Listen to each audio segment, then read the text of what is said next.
한국과 일본과의 협력을 강화할 것을 촉구를 했고요. 유럽의 그 배터리 생산 역량 강화하기 위해서는 우리 한국이 필요하다. 일본이 진출하기에는 파나소닉은 거의 미국에 전념하고 있기 때문에 마땅히 없어요. 유럽 쪽에서는 올해 지금 점유율이 뚝뚝뚝 떨어지고 있거든요. 네, 안녕하세요. IM증권 서울금융센터에서 근무하고 있는 그 이창환 영업이사입니다. 반갑습니다. 유럽과 미국 1월 전기차 판매 성장률 반등에 대한 설명 부탁드립니다.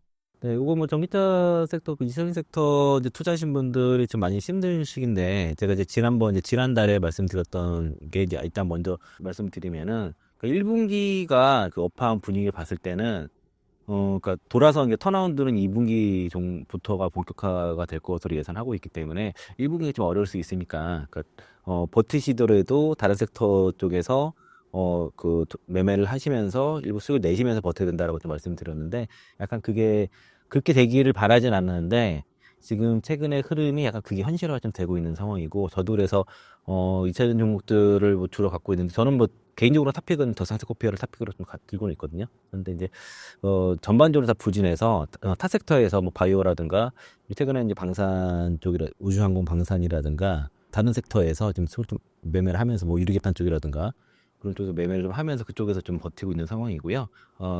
지금 이차전 투자하신 분들이 마냥 그냥 그대로 있는 것과 그리고 타 섹터를 병행하면서 버티는 거에 차이가 분명히 있을 거고요. 그러니까 이제 그냥 만약에 그냥 버티면 1분기는 상당히 소외될 가능성이 높아요. 지금 현재 그런 상황이고, 그리고 여전히 이제 그 에코프로비엠 그 실적 컨퍼런스 콜을 했는데, 여기에 대해서도 그 증권사 애널리스트도 뷰가 막 엇갈리고 있거든요. 여전히 안 좋은 쪽, 회복을 좀 기대하는 쪽. 그러니까 아직은 이제 올해부터는 그 지난해와 달리 데이터로 보여줘야 됩니다. 그러니까 올해부터는 그 내러티브가 먹히지 않아요. 데이터로 증명해야 돼요. 실적도 분기 흑자 전환 되거나 턴어라운드가 되는 모습, 그 월별로 데이터가 실제 반등하는지 이런 것들을 봐야 되기 때문에, 그래서 이제 오늘 첫 번째 코너로 이제 그 유럽과 미국에서의 1월 전기차 판매 성장률을 봤을 때 반등세가 나타나서 여기부터 좀 말씀드리겠고요. 일단 그 유럽 쪽에서 1월달 전기차 판매 성장률이 지금 반등이 시작이 됐습니다. 특히 유럽의 주요 국가들, 여기 데이터 지금 화면 보시면 독일, 영국, 노르웨이, 이탈리아, 스페인, 스웨덴, 아일랜드 등 해서 특히 독일이 54%, 그리고 영국이 42%, 노르웨이도 90%, 이탈리아 126%, 프랑스는 좀 플랫이에요. 그리고 스페인 49% 이런 성장세가 나타났는데, 이게 이제 지난해 1월 달에 워낙 안 좋았어요. 물론 기저효과도 있지만은, 미래에서 얘기하는 거 저도 동의를 하는데, 그러니까 단순히 기저효과라고 보기는 보다도, 제가 전에 방송에서 말씀드린 것처럼 지난해 말에 연말에 지난해에 올해 지금 유럽이 그 CO2 배출 강화가 시행되다 보니까 지난해 판매에 대해서 적극적이지 않았습니다. 유럽 쪽 그 완성차 업체들이. 그래서 이제 올해부터 본격적으로 판매를 해야 되는 상황이기 때문에 마케팅도 올해 집중적으로 하고 있었다라고 좀 볼 수 있겠고요. 특히 이제 일부 국가, 독일이라든가 이탈리아는 약간 계절성이 있는데도 불구하고 12월 대비해서 판매량이 증가했다는 게 상당히 고무적이에요. 왜냐면 1월 달이 비수기거든요. 연말에 12월 달이 제일 잘 팔리고 1월 달이 비수기인데 불구하고 12월보다 1월 달 판매가 일부 국가 독일이나 이탈리아 등에서는 더 높게 나왔다는 것이고, 그리고 1월 달에 유럽도 그렇고 중국도 그렇고 미국에서도 지금 테슬라 판매가 부진합니다. 특히 이제 그 주니퍼 모델 Y 주니퍼가 나오는 것 때문에 그 영향도 있고, 약간 정치적인 이슈, 오늘 좀 설명드릴 건데, 그 정치적인 이슈 때문에 약간 불매 운동 같은 게 벌어져서 판매가 부진한데도 불구하고 폭스바겐이라든가 이런 이제 벌금 노출도, CO2 배출에 대한 벌금 노출도 높은 기업들, 전에 한번 설명드렸던 그런 기업들이 상당히 좀 판매가 늘었다는 거죠. 그러니까 올해부터 강화되는 이런 CF2 벌금을 회피하기 위해서 유럽의 그 OEM들이 그 전기차 판매에 대해서 상당히 확대를 하고 있고, 그게 올해 1분기부터 시작이 됐다. 지난해부터 예상했던 거. 유럽 같은 경우는 CO2 배출 강화로 인해서 완성차 업체들이 전기차 판매에 굉장히 사활을 걸고 판매를 높일 것이다 라고 볼 수 있겠고요. 그래서 보면은 신규 모델보다 이전 재고 모델이 훨씬 많이 팔렸습니다. 근데 재고 떨이 하는 거예요. 프로모션 막 걸어가지고 막 파는 거고, 그래서 1월 달에 보면은 중국이 13%, 유럽의 7개 국가가 39%의 성장이 나왔고요. 그리고 미국이 25%의 성장이 좀 나왔다. 이 데이터 참고하시면 좋을 것 같고. 그리고 그래서 그 같은 자료를 가지고 여기 유진투자증권에서 커멘트랑 좀 아까 다른 게 비슷합니다. 비슷한 내용인데 독일 판매가 41.6%인데 순수 전기차 판매가 53.5%라는 거죠.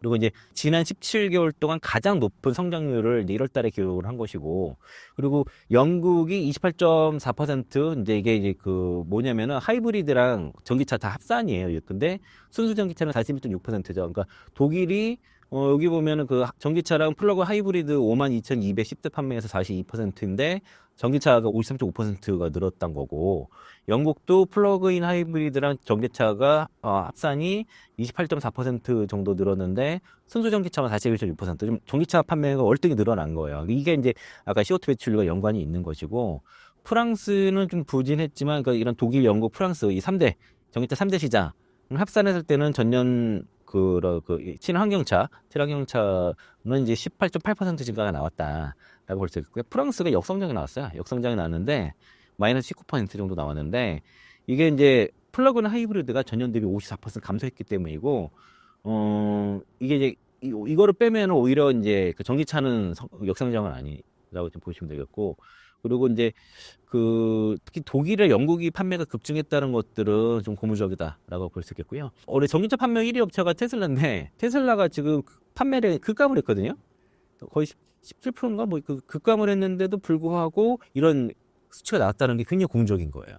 그래서 이게 이제 지난해도 기대를 했던 CO2 배출로 인해서 유럽 시장에서의 전기차 판매가 급성장할 수 있고, 그리고 이제 이유라든가 영국 쪽에서 지금 최근에 규제 완화하고, 그리고 이제 지원금 얘기가 좀 나오고 있다 보니까 이런 것들이 좀 확장이 되면 그 좀 도입이 되게 되면은 이런 성장 속도도 확 붙을 것이라는 그런 기대가 있고, 우리가 이제 K배터리 기업들이 지난해 많이 어렸던 것 중에 하나는 물론 북미 쪽에서의 예상보다 성장이 안 나오는 것도 있었지만은 유럽 시장에서의 그 중전기차 침투라든가 이로 높아지면서 가동률이 급격하게 떨어진 측면도 있거든요. 엔솔 같은 경우가 가동률 50% 밑으로 떨어지는 그런 상황도 벌어졌기 때문에 이런 유럽 시장에서 전기차 판매의 성장은 K배터리 성장이 필수였었다. 이전에 코로나 때 한창 좋을 때는 다 유럽 데이터가 좋았기 때문에 실적도 잘 나왔었던 건데, 그게 이제 그 IRA법 이후에는 미국으로 옮겨진 건데, 이게 유럽이 같이 성장이 나오면서 미국도 같이 가면 좋겠지만은 지난해 그렇지 않았다는 거죠. 올해 유럽은 이제 성장 행세가 안 좋았는데 올해부터는 지금 1월 달부터 분위기가 상당히 이제 성장세가 이제 가파르게 나올 가능성이 높아졌다. 일단은 증권사 컨센서스가 유진은 올해 유럽 전기차 판매 성장이 15%고, 한국투자증권이 한 42%, 미래에셋이 30%대 정도로 전망을 했었는데, 근데 일단은 1월달 출발은 상당히 좀 좋은 편이다라고 좀 볼 수 있겠고요. 그러니까 일단 테슬라가 그 모델 Y 주니퍼가 이제 공식적으로 이제 출시가 되고, 그러니까 판매가 되고, 그러니까 출고가 되면서 판매가 됐으면은, 이게 좀 더 올라올 수 있지 않을까. 그러니까 테슬라가 부진하는 가운데도 그랬다는 게 고무적이라서. 그래서 일단은 좀 올해 이제 테슬라 관련 종목 좀 잘 보자고 말씀을 드렸는데, 이게 변수가 좀 생겼어요. 이게 머스크의 그 정책 개입으로 인해서 그 유럽의 그 주요 시장에서 테슬라 판매가 급감을 했다는 그런 얘기가 있는데, 프랑스에서 1월 판매가 테슬라가 63% 급락을 했고요. 독일 판매가 59% 급락을 했습니다. 그래서 이제 이 유럽 3대 시장 중에 이제 두 군데서 이제 판매량 급감한 것들이 이게 일론 머스크의 그 해당 이들 국가에 대해서 그 정책 개입한 것들이 영향이 큰 것으로 이제 분석이 나타나고 있고, 12월 달에 그 독일에서 판매가 그 3,900대 정도였는데 1월 달에 1,277대 그 신차 등록돼서 거의 아까 59%, 60% 가까이 감소가 된 거고요. 그래서 이제 프랑스에서도 비슷한 상황이에요. 63% 급감을 한 것들이 좀 아쉬운 거고. 그리고 이제 다만 이제 영국은 한 42%, 그러니까 아까 전기차 판매가 42% 급증을 했는데 테슬라는 12% 정도 하락을 했습니다. 그러니까 이제 테슬라 하락에도 불구하고 유럽 데이터 좀 잘 나온 것들, 뭐 일단은 그 다행인데, 테슬라가 이런 식으로 정치 개입으로 인해서 지금 타격이 있는 것들, 그러면 이제 모델 Y 주니퍼가 본격적으로 판매가 됐을 때 달라질 것인가. 그리고 이제 올해 그 새로운 모델 Y가 또 출시가 되거든요. 상당히 개량된. 그러니까 이런 거는 신차가 나와서 이런 캐즘을 뚫어야 된다라고 볼 수 있겠고, 1월 판매가 부진한 것들은 이제 아까 잠깐 말씀드린 게 모델 Y 주니퍼 부분 변경 모델이 나와서일 수도 있고요. 그리고 그 지난해 이제 그 테슬라가 좀 그 매출을 막 늘리기 위해서 좀 판매를 막 땡긴 게 있었어요. 그래서 이제 그런 영향도 있었을 거로 보여지는데, 그리고 이제 그러다 보니까 좀 재고가 좀 부족한 측면도 있습니다. 지금 모델 Y는 새로 나와야 되니까 기존 공장 라인으로 좀 가동을 좀 일부 중지도 있고, 그리고 재고 판매는 지난해 연말에 좀 많이 땡겨서 많이 한 것도 있다 보니까 이런 공백도 있었지만 이런 정치 개입의 영향도 있을 수 있다라고 좀 볼 수 있겠고요. 그래서 요거는 좀 2월달 데이터를 좀 지켜봐야 될 것 같습니다만은, 어쨌든 그 유럽의 1월 판매는 테슬라의 부진에 불구하고 상당히 이제 고성장세가 나타났다는 것들이 일단은 이제 좋은 출발이다라고 볼 수 있겠고, 이런 것들은 1분기에 이제 2월, 3월 때 이어지게 되면은 이제 그 전기차 섹터, 이선진 섹터의 분위기도 좀 바뀌어질 수 있을 것 같고, 유럽에서의 그 전기차라는 그 배터리 부분의 성장을 도모하기 위해서 이제 앞으로 조치를 취할 거 뭐냐면, 지금 EU에서 200억 유로의 그 수준으로 이제 그 그 배터리 산업, 그 전기차 배터리 산업에 투자를 촉구하는 그런 안들이 나왔어요. 그래서 이제 유럽의 그 에너지 안보를 위한 유럽 이니셔티브의 새로운 보고서에서 유럽 전기 자동차 및 그 배터리 부분이 중국에 이제 7년에서 10년 정도 뒤쳐졌다라고 좀 그렇게 얘기를 했고, 이런 격차 해소를 위해서 200억 유로의 그 투자와 그 수입 배터리에 대한 관세, 배터리 관세가 얘기가 나왔어요. 그저 전기차에 대해서 관세가 나왔지만은 배터리 관세 부과 등의 전략적 조치가 필요하다고 제안했고, 그래서 이제 그 내용들을 제가 좀 요약을 해봤습니다. 그 해당 그 외신 뉴스인데 내용이 상당히 길어요. 그래서 제가 이제 간단하게 요약을 해보면, 첫 번째는 이제 중국과의 격차를 인정했다는 겁니다. 7년에서 10년 정도에 뒤쳐져 있다라고 해서 이를 극복하기 위한 적극적인 투자가 필요하다. 그리고 그 투자 금액은 200억 유로 정도로 투자를 제안을 했고, 10기가와트 용량의 첨단 배터리 기가팩토리 건설을 위해서 이 정도 금액은 필요하다라고 제안했습니다. 특히 이제 한국과 일본과의 협력을 강화할 것을 촉구를 했고요. 일본의 한국 배터리 업체 투자를 하고 그들과의 그 파트너십 구축할 것을 촉구를 했다는 거죠. 이런 내용 자체를 봤을 때도 이런 유럽의 그 배터리 생산 역량 강화하기 위해서는 우리 한국이 필요하다라고 볼 수 있겠고, 일본이 진출하기에는 파나소닉은 거의 미국에 전념하고 있기 때문에 마땅히 없어요. 그 사실 미국 시장은 거의 테슬라 쪽에 들어가는 건 거의 파나소닉이 다 점령하고 있다, 그렇게 보시면 되는데, 유럽 쪽에서는 쉽게 오히려 지금 점유율이 뚝뚝뚝 떨어지고 있거든요.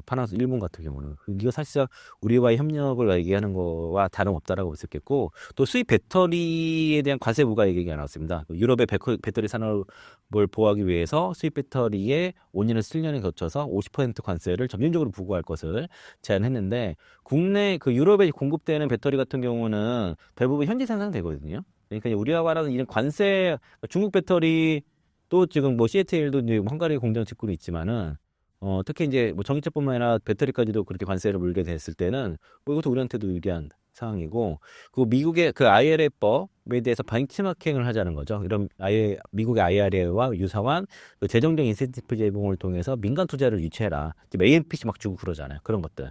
우리도 좀 이거 해야 된다라고 막 얘기 나오고 있고, 강력한 그 규제 프레임워크를 구축하자는 겁니다. 그래서 투자도 해야 되지만은 그 자동차와 전기 자동차와 배터리 모두 포함한 그런 이제 그 모두를 포함한 중국으로부터 그런 이제 미준산 그 규정을 지키지 않는 환경 오염이라든가 이런 규정을 지키지 않는 것들을 이제 방지하기 위해서 강력한 규제 프레임워크를 해야 된다. 그게 필요하다고 얘기하고 있고, 중국과의 전략적 관계 설정이 얘기하고 있습니다. 그러니까 중국의 중국이 이제 정부가 이제 막 지원하고 이런 관여를 하잖아요. 이런 데에서 조건을 이제 정하고, 그리고 유럽 시장에서의 중국의 어떤 진출하는 조건을 딱 규정을 해주는 거죠. 이런 조건이 있을 때만 진출할 수 있다라고 해서, 그래서 이제 중국과의 전략적 관계 설정을 무조건 배척하는 게 아니라 그냥 까다롭게 어떤 이제 규정을 해서 그렇게 이제 관계 설정을 할 필요가 있다라고 하는 거고요. 그래서 이제 이런 보고서가 나온 거는 그 유럽이 중국 배터리 산업에 대응하기 위해서 적극적인 투자를 해야 되고, 그리고 일본과 한국과의 그 전략적 파트너십 구축을 통해서 구축 등의 다각적인 노력이 필요하다라고 이런 제안들이 나왔던 겁니다. 그래서 앞으로 이런 것들이 필요할 거고, 그리고 이제 그 유럽 연합의 이후의 그 집행위원회에서도 그 유럽산 전기 자동차에 대한 수요를 늘리기 위해서 기업 차량의 그 전기화를 가속화하는 입법안을 제출할 예정입니다. 이게 이제 기업 차량 및 EU 자동차 산업 행동 계획이라는 그런 그 법안인데, 이게 아마 그 3월 초에 이제 그 얘기가 나올 거예요. 그래서 이제 이 내용을 또 이제 그 해당 외신 뉴스가 상당히 긴데 이것도 요약을 해봤어요. 그래서 이제 이유자동차 산업은 중국과의 경쟁과 그 예측 가능한 이제 수요 보장 및 새로운 그 과제에 직면하고 있는데 그 유로집행위원회에서 이번 조치로 인해서 탄력적인 자동차 산업 구축에 기여할 것으로 기대를 하고 있다는 거죠. 이런 법안을 통해서. 그래서 이제 신차의 60%가 유럽 회사 차량입니다. 기업용 차량이에요. 근데 그래서 그 기업용 차량은 운전할 때 이제 리스를 주로 하다 보니까 세금 감면을 많이 받는데 이 시장이 이제 민간 부분보다 작습니다.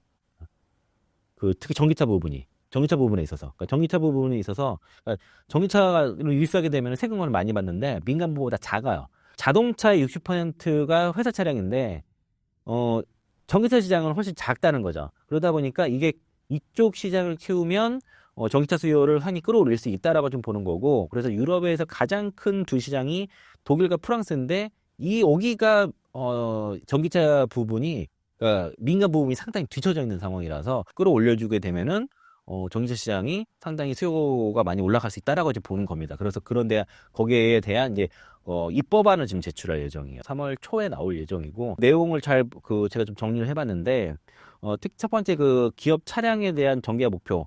이거는 이제 2030년까지 EU 같은 경우에는 이제 그 신규 차량에 대해서 100% 전기차로 이제 목표를 설정했는데 그거에 대한 얘기가 나온 거고요. 그 2030년까지 대기업 차량의 100%를 이제 그 GEV로 목표를 설정을 해서 그 유럽 자동차 그 제조업체에서의 210만 대 정도의 전기차 수요를 보장을 하는 거죠. 그러니까 이렇게 이제 기업 차량은 2030년까지 전기차 그 친환경차로 구매해야 된다 딱 이렇게 법을 해버리면은 적어도 그러면은 이제 요 자동차 업체들한테는 210만 대 수요가 다 보장해 준다는 이런 내용이고, 이를 통해서 2030년 그 CO2 배출이 이제 0% 돼야 된단 말이에요. 이거에 대해서 이제 벌금을 피하기 위해서 전기차를 판매해야 되는데 그 판매 목적의 절반을 달성할 수 있다는 겁니다. 이런 수요를 보장해 줌으로써. 그리고 이제 이 자동차 업체들의 혜택을 봤을 때는 대체로 이제 법인 자동차들은 그 기업용 차량들은 유럽 시장에서 굉장히 가장 크잖아요. 60%라고 했으니까. 그러다 보니까 EU에 본사를 둔 유럽 자동차 업체가 일단은 경쟁사보다는 유리한 위치에 있고, 또 이제 이런 전기차로 구매를 할 경우에는 소비자들이 EU 브랜드를 좀 선호하는 측면이 있습니다. 우리도 우리 브랜드를 좀 선호하지 않습니까? 뭐 테슬라를 좋아하지만 현대기아차 좀 선호하는 측면도 있고 중국차 좀 비선호하잖아요. 그런 거예요.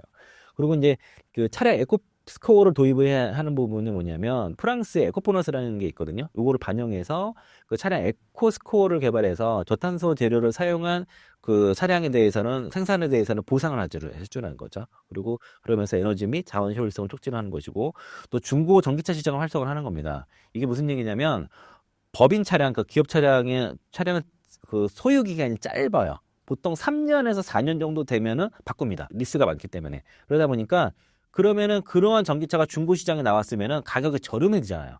그 저렴한 전기차들을 개인들이 구매할수록 해주자는 거죠.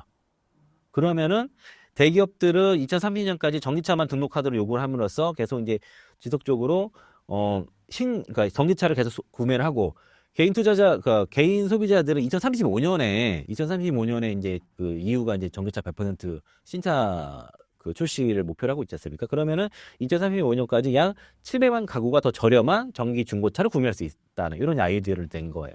그러니까 법인들은 지금 그 신차의 60%를 차지한 법인들은 아직 전기차에 대한 구매 퍼센트가 낮기 때문에 이를 장려해주면은 전기차 수요가 확 올라가고, 그리고 그렇게 3, 4년 잘 쓰다가 중고로 내놓으면은 그 개인 소비자들은 싸게 전기차를 구매할 수 있다. 이런 이제 얘기가 나와서, 그래서 이제 이를 달성하기 위해서 정책 권장 사항으로 그 청정산업 협정 및 자동차 산업 행동 계획의 일환으로 기업 차량의 그 친환경화 그 규정을 발표하고 내년이죠. 26년 1분기까지 표구에 붙여야 된다라고 이렇게 권장을 하고 있습니다. 그리고 대기업 차량, 주로 기업인데 대기업에 주로 하죠. 대기업 차량 2040년 신차 기준 그 100%대에서 구성력이 있는 100% GV 목표를 설정하자. 구성력을 갖게끔 설정을 하자는 거고, 그리고 이제 차량 그 자동차 산업을 위한 실행 계획 일환으로 아까 말씀드린 차량 에코스코어 이니셔티브를 발표를 해서 25년에서 26년에 그 이런 방법론 개발을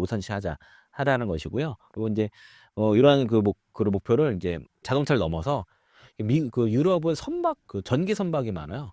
노르웨이 같은 경우도 전기 선박이 많아서 왜냐면 유럽은 지중해잖아요. 이게 갇혀 있기 때문에 갇혀 있는 그 바다라서 해상 오염이 많이 됩니다. 그래서 앞으로는 이제 전기차뿐만 아니라 특히 그 유럽 지중해를 그 인접한 유럽 국가들은 그 전기 선박이 상당히 앞으로도 중요한 배터리가 많이 들어가는 그런 산업에 속해서 전기 그런 대형 선적 업체라든가 그리고 이제 전기 선박이라든가 이제 선적 업체, 화물 운송 업체도 그 단순히 이제 그런 우리가 이제 승용차를 보통 말하잖아요. SUV 이런 것보다도 이제 운송 차량에도 이러한 그 GV 목표를 설정하자 뭐 그런 것까지 들어갔다고 보시면 돼서 그래서 이제 배터리 산업의 육성을 위해서 투자를 하고 관세를 매기고 이제 그런 그 유럽의 자동차 산업에 대해서 그런 전동화를 전기화를 가속화시키는 입법안까지도 지금 준비를 하고 있다라고 볼 수 있겠습니다.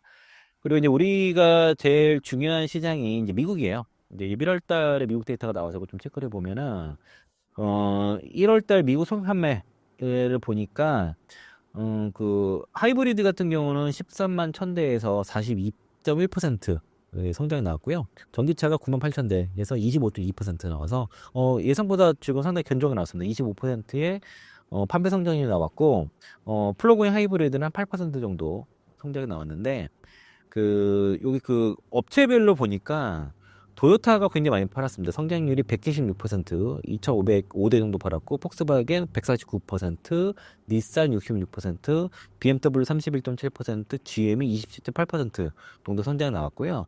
포드가 21.2%, 현대차가 17.7%. 또 그래도 이제 현대차는 이제 신차들이 나오다 보니까 이제 전체적으로 이제 판매 데이터는 많이 올라갈 거로 보고, 기아가 좀 부진했어요. 예, 기아가 이제 마이너스 12.8%에서 현대기아 합산으로 1.8% 증가. 그 리비안이 지금 그 전기차 보조금에서 산락을 많이 대거하다 보니까 마이너스 27.4%, 벤츠가 마이너스 50.5%. 그리고 나머지들은 뭐 그 스텔란티스 같은 경우는 뭐 아직은 이제 그 신차가 적기 때문에 889%인데 287대밖에 안 돼서 의미는 없습니다. 그리고 이제 테슬라가 48,500대로 11.6% 성장 나와서 평균치보다 낮아요. 어쨌든 근데 역성장은 안 나오죠. 지난해는 막 테슬라 월별로 막 역성장도 나오고 막 이랬었는데 일단은 그러니까 테슬라만 조금 이렇게 역성장만 안 나와도 전기차 판매 성장률이 지금 25%, 20%대가 나왔다는 거죠. 테슬라가 12%대 나왔는데도 불구하고 그러니까 지난해 잘했던 기업들이 GM이라든가 뭐 토요타라든가 그 닛산 지난해 또 그런 기업들이 지금 판매가 많이 늘었거든요. 근데 그 테슬라만 좀 데이터가 올라와 주니 그 미국도 이제 그 두 자릿수 그러니까 특히 이제 25%대의 성장세가 나타났다 1월 달에. 요게 좀 2월 달, 3월 달도 이어지는지 특히 이제 테슬라만 좀 올라와 주면은 데이터가 올라와 주면은 성장률이 급격하게 올라갈 가능성이 상당히 높습니다. 그래서 이제 일단은 시작은 지난해는 시작부터 안 좋았는데 올해는 일단 시작은 좋았으니까 주가의 바다가 나왔다라고 보는 게 맞을 것 같고 다만 이제 어떤 상승 여력을 봤을 때는 지금부터 올해부터 데이터가 되게 중요하다 말씀드렸잖아요. 그러니까 판매 데이터는 이런 식으로 잘 나와야 되고 그리고 실적도 1분기 지난해 적자가 많은데 1분기에 흑자 전환하는 어디가 빨리 흑자자는 기업들 주가 상승률도 빠를 거고 아니면은 이제 기존에는 뭐 2차 전지 관련된 매출이 전혀 없다가 올해부터 본격적으로 발생하는 기업들은 주가 반등이 빠를 수 있죠. 예, 그런 것들을 선별을 할 필요가 있다라고 말씀드리겠습니다. 2차 전지 관련 기업의 컨퍼런스 콜을 통한 EV 시장 전망은 어떻게 보시나요? 어제 에코폴 그룹주가 이제 그 4분기 실적 컨퍼런스 콜을 해서 요 내용을 좀 바탕으로 해서 올해 이제 그 2차 전지 전기차 산업, K 배터리 산업에 대한 성장을 업황을 좀 전망을 좀 해보도록 하고요. 그 엔솔이랑 삼성 SDI는 한지 좀 돼가지고 일단 최대한 최신 거로 가져왔습니다. 일단 그 SK 이노베이션이 이제 실적 발표를 했는데 그 안에 SK온이 있으니까 제가 SK온만 따와왔어요. 이거 이제 그 하나증권에서 한 자료가 가장 그냥 그 콩콜 내용을 그냥 그대로 옮겨 적었기 때문에 분석이라기보다는 콩콜 내용을 잘 정리를 했거든요. 그 정리대를 보면은 SK온의 올해 1분기, 그러니까 올해 1분기의 전망과 올해 전망을 보면은 일단 보수적인 관점에서는 SK온에서는 접근을 하고 있지만은 그 전기차 판매 증가 및 그리고 이제 북미 생산 현장 등에 대해서 어느 정도 유의명 개선에 대한 기대가 있고, 그리고 북미 지역에서 신규 가정을 따른 램프업으로 인한 비용은 좀 증가가 되겠지만은 배터리 출하가 본격화되면서 AMPC가 증가를 한다. 그러니까 사실은 지난해 제가 여기 방송할 때 얘기했던 게 삼성증권에서 올해 그 SK온 AMPC를 1조 정도 보고 있거든요. 9천억대 정도, 9천억 1조 정도. 이제 AMPC 증가가 될 것이고, 그리고 그 SK 트레이딩과 엔터 합병을 통해서 시너지 효과도 기회가 된다고 얘기를 했고요. 다만 이제 Q&A에서 그 이제 미국 정책에 대한 불확실성에 대한 전망에 대해서 그 트럼프 취임 후에 그 IRA에 대한 그 어떤 제한하는 움직임들이 가시화되고 있지만은 일단 고용 측면에서는 그 AMPC 같은 그 전면 폐지보다는 그 섹션 그 301 그게 이제 정치자 보조금이거든요. 그런 정도의 일부 요건 정도는 조정으로 아마 그 예산안 조정을 염두에도 발언인 것 같은데 일부 조정될 것으로 전망이 되고, 그리고 정신시장들이 장기적으로 뭐 트럼프 정권 하에서의 그 25년, 27년도에 일부 리스크는 있지만 장기적으로 성장할 거다. 그리고 그리고 이제 그 지난해 보면은 전기차 보조금 다 줬잖아요. 차량도 40개 정도 차량이 있는데, 그러니까 전기차 보조금을 줬는데 성장이 안 좋았어요. 왜 그럴까? 그러니까 전기차 보조금을 안 주면 안 줄 거라 얘기하지만 줬는데도 안 좋았었거든요.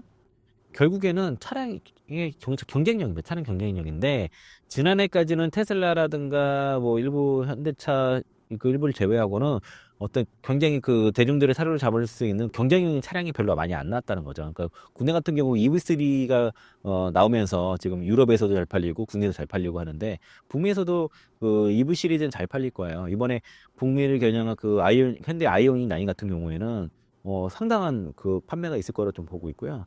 그래서 이제 그런 그 출시 차량의 경쟁력도 중요하고 가격이 되게 중요해요. 싼 차량이 저가 차량이 올해부터 본격화 된다는 것들이 우리 계속 그동안 말씀드렸던 것이고, 그리고 이제 보조금을 안 받아도 잘 파는 차량이 많습니다. 그게. 그리고 이제 또 이제 그래서 이제 그 어떤 보조금을 안 줘도 그 차량 경쟁이 있으면은 잘 팔린다. 고가 차량도 그렇게 잘 팔리기 마련이고요. 그리고 이제 그 지난해 같은 경우에는 테슬라가 이제 이렇게 신차 출시가 진행이 되면서 좀 판매량 감소도 있었지만은, 올해는 이제 아까 후발 업체들, GM이라든가 포드 업체들이 지금 잘 판매량은 증가하고 있고, 그리고 SK온 같은 경우는 현대기아가 중요해요. 올해부터 이제 신차 라인업, 아이오닉 9, 여기 지금 SK 온기에 들어가고요. 이 확충 계획이고, 북미 그 현지 생산 체계 강화로 인해서 어떤 시장 포지션을 강화해 나가겠다. 그러니까 올해 현대기아차가 잘 팔리면 SK온은 또 좋은 거다. 라고 보시면 되겠고요. 그리고 이제 포드가 잘해야 되는, 일단 포드는 잘 팔리고 있어요. 그 예상보다는 잘 선전하고 있는데, 포드가 좀 움직임이, 그러니까 설정 보면은, 포드 하는 걸 보면은, 얘네들 전기차가 싫은가? 뭐 이런 생각이 좀 들어요. 좀 하는 게 좀 그러고. 그리고 이제 그 포드 같은 경우는 신차 출시가 올해 좀 달 거예요. 그래서 이제 푸나 젠 2 이런 것들이 이제 신차 출시가 되면은 신차가 나오면 많이 팔리기 마련이고, 올해 가이던스도 보면은 그 이제 글로벌 전기차 수요는 어쨌든 유럽도 그렇고 그 미국도 그 친환경 규제가 좀 완화되는 측면이 좀 있어요. 근데 이제 그러니까 유럽 같은 경우는 강화되지만은 지금 미국이 그렇잖아요. 미국이 다소 좀 완화되는 측면이 있고, 그리고 OEM 업체들이 그러니까 지금 배터리 기업들도 그렇고 그 소재 기업들도 그렇고 OEM 업체들이 이렇게 이 정도 수요가 예상되니 이 정도 캐팔 준비를 해라. 그래서 바이닝 계약도 하기도 하고, 그래서 준비를 했는데 생각보다 수요가 따라주지 않다 보니까 이게 이제 연쇄적으로 그 채취 효과 연쇄적으로 반응을 하는 거죠. 그러니까 이만큼 필요하다 그래서 준비를 이렇게 해왔는데 그렇지 않다 보니까 이게 점점 이제 그렇다고 OEM 업체들의 그런 가이던스를 안 따를 수는 없거든요. 무시할 수는 없거든요. 그래서 이제 거기에 이제 그걸 맞춰서 준비를 했지만 이제 오버캐파가 되고 공급 과잉이 되는 현상이 나타나서 이런 것들이 좀 이제 일단 그 OEM 업체들의 속도 조절이 있는 상황이다 보니까 단기적으로는 회복에 좀 지연이 예상이 되지만 장기적으로는 괜찮다고 보고요. 중장기적으로 이제 각국의 이제 친환경 정책의 효과라든가 OEM 업체들의 제 올해 계속 강조했던 그 전기차 라인업 확대, 그리고 이제 충전 인프라들이 계속 확대되고 있다 보니까 여기에 대해서 성장이 예상이 된다라고 얘기를 하고 있고, 그리고 올해 이제 북미 공장 조인트벤처를 끝으로 대규모 캐펙스 투자는 좀 끝난다. 그래서 재무 부담도 완화될 거라고 지금 얘기를 해서, 대체로 배터리 기업들이 올해 이제 삼성 SDI는 좀 더 공격적으로 하는데 대체 올해 캐펙스 투자를 좀 좀 줄이는 그 전보다 지난해보다 줄이는 그런 좀 기조로 좀 가는 것 같습니다. 그래서 이제 요게 올해까지만 투자가 어느 정도 끝나게 되면은 그 이후로는 캐펙스 투자에 대한 부담들은 확실히 완화가 되고 올해가 좀 고비라고 좀 말씀드리겠고요. 파나소닉을 잘 봐야 되는 이유가 파나소닉과 지금 그 국내 배터리 3사와의 그 실적의 차이가 완전히 난단 말이에요. 그게 이제 이번 실적 컨퍼런스 콜을 봐도 지금 파나소닉이 영업이익이 19%대가 나왔거든요. 19.5%가 나왔는데 AMPC 빼면 5%예요. 그런데 AMPC를 같은 AMPC를 받았는데 파나소닉은 영업이익이 20% 가까이 나왔고 우리는 적자고 이게 어떤 문제를 보면은 결국에는 이제 테슬라 쪽이었던 거예요. 파나소닉은 다른 고객사가 거의 없다 보니까 테슬라에 의존하다 보니까 증설을 좀 소극적으로 했었고 테슬라에 집중적으로 이제 들어가다 갔고 미국은 다 테슬라에 들어간 배터리는 다 파나소닉입니다. 아직까지는 엔솔이라는 게 다른 배터리가 들어간 게 없어요. 유럽 그 테슬라 유럽향은 엔솔기 들어가고 뭐 또 일부 또 중국은 또 히에테크 들어가고 이렇게 하는데 미국은 다 파나소닉이 들어간다고 보시면 되겠고, 그리고 파나소닉의 배터리 매출 비중 중에 30%가 ESS입니다. 엔솔이 10%고, ESS에서 차이가 있었던 거예요. 그래서 요거 내용들을 좀, 여기 미래세에서 정리한 자료를 보면은, 그러니까 트럼프 행정부의 관세 정책의 변화에 대해서, 변화가 사업에 미치는 영향에 대해서 물어보니까, 그러니까 그 전기차 그 차량용 배터리 사업의 주요 거점이 미국이고 트럼프 행정부의 정책 방향과 대체로 일치하기 때문에 중대 영향은 예상되지 않는다라고 파나소닉 쪽에서 얘기를 하고 있고, 그리고 이제 다만 이제 그 관세 정책이 협상 수단으로 활용되고 있어서 향후에 대한 변화에 대해서는 대비할 필요가 있다라고 얘기를 하고 있고요. 그리고 이제 그 전기차 시장에 대한 그 둔화, 그 글로벌 전기차 시장 둔화 및 배터리 투자 리스크에 대해서 이제 그걸 질문하니까 전기차 시장의 성장 속도가 둔화되고 있지만 여전히 성장세가 유지되고 있고, 그리고 파나소닉 같은 경우는 이게 OEM이 테슬라잖아요. 거기서 협의를 바탕으로 해서 투자 결정을 진행하고 정시시장의 성장 속도에 따라서 투자 계획을 조절하고, 이거는 다 이제 국내 배터리 업체도 마찬가지입니다. 시장 성장 속도에 따라서 투자를 좀 조절하고 있는 상황이고요. 그리고 이제 대규모 투자에 대해서도 전면적으로 진행하겠다라고 얘기를 하고 있고, 그 IRA법에 대한 그 변화, 정책 변화에 따른 어떤 정책 변화 가능성이 미치는 영향에 대해서도 지금 APC에 대해서 직접적인 언급이 없다 이거죠.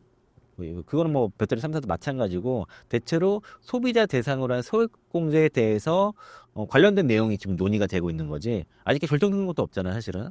근데 APC는 없다. 그러니까 APC 조항 자체가 이게 이제 세금 감면 혜택이란 말이에요. 근데 그러다 보니까 그 45X 이 조항이 그래서 이제 폐지 가능성은 별로 없다. 고용이랑 밀접한 관련계가 있다 보니까 그렇지는 않을 것이고, 그리고 폐지가 설사되더라도 소급은 되지 않는다라고 보고요. 그리고 상당히 수년간의 유예 기간이 있을 거다라고 좀 예상하고 있다는 겁니다.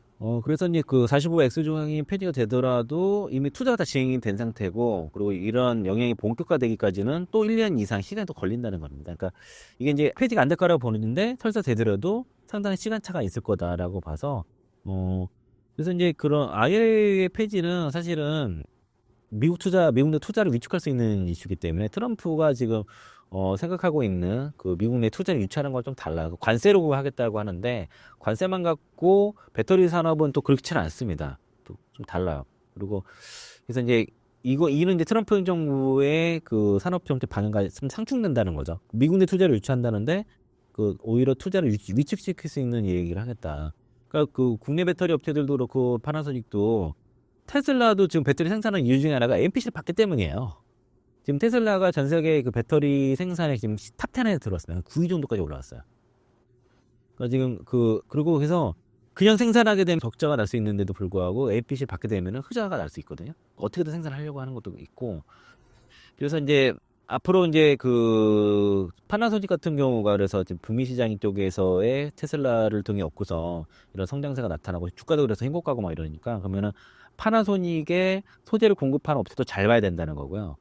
그게 왜냐면 테슬라향이니까. 그 테슬라향으로 들어가는 배터리와 소재 업체들을 보면은 결국에는 우리나라 소재 업체들과 관련된 거는 엔솔과 파나소닉인데, 그러니까 파나소닉에 직접 납품하는 기업이 있죠. 직납하는 기업. 그게 이제 뭐 LNF도 있고 전해액종사 엔캠도 있고, 또 저기 이제 엔솔을 통해서 납품하기도 하고, 그리고 파나소닉을 통해 납품하기도 하는데, 엔솔을 통해서 납품하는 게 이번에는 그 모니터 주니퍼 모델 Y 주니퍼 같은 경우고, 그것도 이제 거기는 LNF가 좀 들어가죠. 또 이제 전에는 NKM이 들어가게 되겠고, 그리고 파나소닉을 통해서도 양극재는 포스코피테 뭐 이렇게 들어간다고 하는데 이거 그거보다도 지금 여기 전액 같은 경우는 이제 그 덕산테크피아랑 NKM이 같이 들어간다는 겁니다. 그래서 이제 그래서 이제 그 테슬라향으로 들어가는 것들이 여전히 이제 양극재는 배터리마다 갈리는데 그 보면 직접 납품, 엔솔 그리고 이제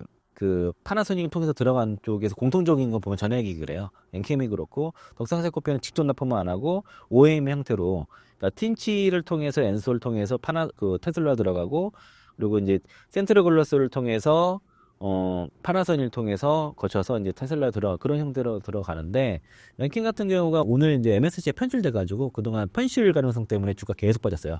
계속 이제 액티브 자금들 막 매도치고 이번 달 말에 패시브 자금 나가더라도 지금 액티브 자금은 더 이상 나가는 것들은 이제 제한적이죠. 이미 다 상당히 선반영이 됐으니까. 그래서 이제 이 엔캠 같은 경우는 28일 이후에 이번 달 28일 이후에 한번 저점 노려보시는 게 좋을 것 같고 엔캠은 제가 우리 방송에서도 그렇고 다른 방송에서도 지난해 39만 원 그 최고점 갈 때 수차례 여러 방송 통해서 매도해야 된다 그 얘기를 굉장히 많이 했어요. 그때 이유가 회사 가이던스가 올해 매출이 3조 6천억이었는데 증권사가 1조 2천억이라서 이게 너무 차이가 많이 난다. 주가는 근데 그걸 반영해서 이미 급등을 했기 때문에 특히 MSCI 그 편입 이슈까지 붙어서 급등했기 때문에 이거는 무조건 전력 매도해야 된다라고 상당히 제가 경제방송뿐만 아니라 유튜브 모든 채널에 제가 출연하는 전 채널에 거쳐서 강조를 했었는데 이제 그러고 나서 저는 그래도 이 주가가 그래도 한 14만 원? 그 정도면 저점 구간이라고 생각을 했었거든요. 근데 더 빠지더라고요. 근데 이번에 그러면은 28일 이후에 패시브 장가에서 나가게 되면은 그때부터는 좀 저가 매수로 한번 좀 노려보시는 전략이 괜찮지 않을까라고 좀 생각이 들고요.